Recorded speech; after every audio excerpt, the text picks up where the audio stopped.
শীতকাল মানেই তো পিঠেপুলি তো থাকবেই, কিন্তু এই মটরশুঁটির কচুরি আর আলুর দম এটা একদম বেস্ট। তো আমি তো খুবই পছন্দ করি এই মটরশুঁটির কচুরি। মটরশুঁটি বাজারে দেখলেই আমার মটরশুঁটির কচুরি খেতে ইচ্ছা করে। তাই আজকে আমি বানিয়ে ফেলেছি আর দেরি না করে রেসিপিটা শেয়ারও করে ফেলছি। তো আমি তেল দিয়ে নিয়েছি কড়াইতে। তারপরে আমি একটু হিং ফোড়ন দিয়ে মটরশুঁটির পেস্টটা দিয়ে দিয়েছি। আর নুন, হলুদ, একটু আদা বাটা, একটু কাঁচা লঙ্কা বাটা আমি দিয়ে এটাকে একটু নেড়ে চেড়ে শুকনো মতো করে নিয়েছি। তো আপনারা এই মটরশুঁটির সাথেই কিন্তু কাঁচা লঙ্কা আর আদাটা দিতে পারেন। আমি আলাদা করে দিয়েছি, আমার কাছে আলাদা পেস্ট করা ছিল সেই জন্য। আর আলুর দমটাও করে নিয়েছি আমি। আলুটাকে একটু বয়েল করে নিয়েছি, দিয়ে তেলের মধ্যে আলুটাকে নুন হলুদ দিয়ে আমি একটু ভেজে নিয়েছি, ভেজে তুলে রেখেছি। আর আমি এখানে একটু ধনেপাতা আর একটা টমেটো আমি পেস্ট করে রেখেছিলাম, সেই পেস্টটাই আমি ব্যবহার করব। এটা নিরামিষ আলুর দম। তো এখানে তেজপাতা আর গোটা গরম মশলা আর একটু হিং ফোড়ন দিয়েছি, দিয়ে আমি সেই টমেটো আর ধনেপাতার পেস্টটা দিয়ে দিয়েছি। এখানে দিয়েছি আদা বাটা, একটু কাঁচা লঙ্কা বাটা আর জিরে গুঁড়ো দেব, আর নুন হলুদ দিয়ে নিয়েছি।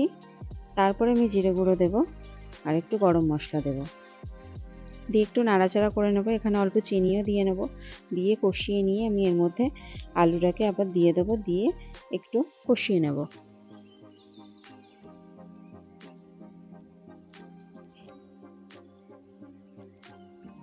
একটু ঢাকা দিয়ে রাখবো, তারপরে একটু নেড়েচেড়ে এখানে আমি গরম জল ব্যবহার করব। গরম জল দিয়ে আমি আলুর দমটা হতে দেব।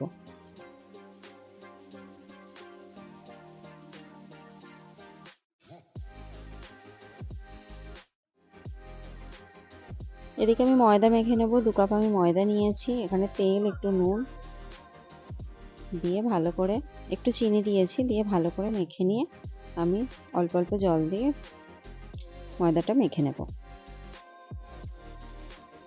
এরকম গোল গোল করে আমি মটরশুঁটির পেস্টটাকেও নিয়ে নিয়েছি আর ময়দাটাকেও নিয়ে নিয়েছি, নিয়ে আমি এগুলো সব ভিতরে ভরে গোল গোল পাকিয়ে নিয়েছি। এরকম করলে খুব সুবিধা হয়। করে নিয়ে রেডি করে নেব। ওদিকে আলুর দমটাও আমার কিন্তু রেডি হয়ে গেছে একদম।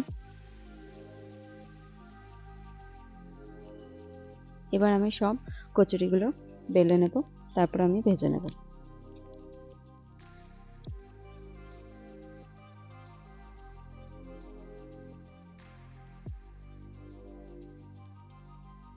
খুব সুন্দর ফুলেছে। ব্যাস রেডি আমার মটরশুঁটির কচুরি। সবগুলো ভেজে নেব, নিয়ে গরম গরম সার্ভ করব এই মটরশুঁটির কচুরি আর আলুর দম। ভালো লাগলে অবশ্যই লাইক, কমেন্ট এবং শেয়ার করবেন।